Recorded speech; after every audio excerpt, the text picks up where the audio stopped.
மச்சான், நான் யூடியூப்ல வீடியோ போட்டிருக்கேன், எப்படி இருக்குன்னு பார்த்து சொல்றா. பார்த்தேன், ஒரு வீடியோவும் நல்லா இல்ல. நீ எல்லாம் எதுக்குடா வீடியோ பண்ற? நல்லா யூடியூபர்னு சொல்றதுக்கே கேவலமா இருக்குடா. ஏமா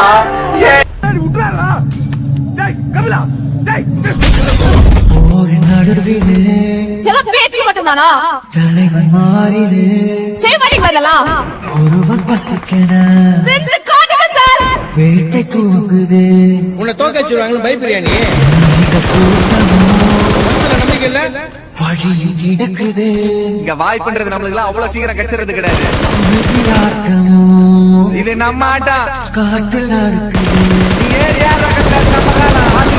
படைகள் 100 வந்தும்